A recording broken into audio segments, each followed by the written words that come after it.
BCP బీసీల గురించి మాట్లాడిందంటే దెయ్యాలు వేదాలు వల్లించినట్టుగా ఉంది. బీసీలకి రక్షణ కల్పించలేనటువంటి గత 5 సంవత్సరాల్లో జగన్ రెడ్డి ప్రభుత్వం ఏ రకంగా బీసీలని అనగదొక్కిందో, ఏ రకంగా వారికి ఉన్నటువంటి హక్కులను హరించిందో, నష్టపోయినటువంటి బీసీలందరూ ఒకేసారి విప్లవాత్మకంగా మార్పు వచ్చినటువంటి నేపథ్యంలో 2024లో జరిగినటువంటి ఎన్నికలలో మొత్తం బీసీలందరూ కూడా వారి శక్తిని చూపించి ఆ ప్రభుత్వాన్ని పాలదోడినటువంటి ఉంది. ఇంకా మభ్య మాటలు పెట్టేటువంటి పరిస్థితి రాష్ట్ర ప్రజానీకం వినేటువంటి జగన్మోహన్ రెడ్డి లేదని మేము చెప్తున్నాం. బీసీలు ఎవరు కూడా వారికి ఏడాది కాలంలో నష్టం జరగలేదు. బీసీలకు సంబంధించినటువంటి కార్పొరేషన్ అన్నీ కూడా ఆర్థిక పరిపుష్టి కలిగినటువంటి నిధులు ఏర్పాటు చేసి, నిధులతో పాటు వారికి ఉన్నటువంటి అన్ని హక్కులు కల్పించేటువంటి విధంగా ఈ ఎన్డీఏ ప్రభుత్వం నారా చంద్రబాబు నాయుడు గారి నాయకత్వంలో ముందుకు పోతుందనేది స్పష్టమవుతుంది. కానీ ఏమీ అంతు చెక్కనటువంటి పిచ్చోడి చేతిలో రాయిలాగా ఉన్నటువంటి ఈ ప్రజాస్వామ్యాన్ని హరించేటువంటి విధంగా మీడియా కనిపించినప్పుడు గత 5 సంవత్సరాలు ఏనాడైనా మీడియాకు వచ్చాడండి? రికార్డులు చేసి లోపల కూర్చున్నటువంటి మీడియా ముందు వారి ప్రజానికి ముందుకు వచ్చాడండి. ఇప్పుడు ఒక తాపత్రయపడుతున్నాడు అధికారం గురించి. ఎందుకు అధికారం గురించి తాపత్రయపడుతున్నాడు?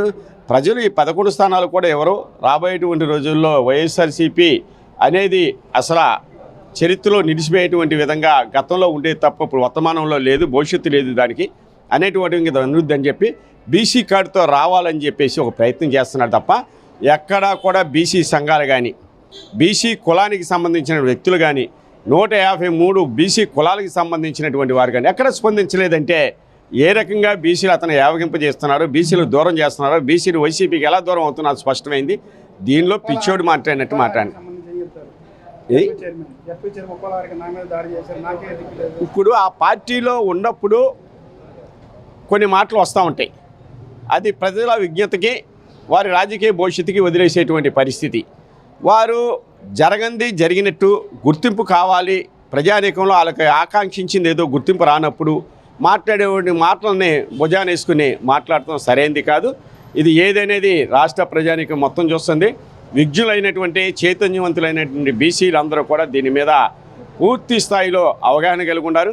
బీసీ సంఘ నేతలందరూ కూడా స్పష్టంగా దీన్ని భవిష్యత్తులోనే రౌండ్ టేబుల్ సమావేశం పెట్టి ఖండించేటువంటి ప్రయత్నం రాష్ట్ర వ్యాప్తంగా జరుగుతుందని మీ ద్వారా తెలియజేస్తున్నాం.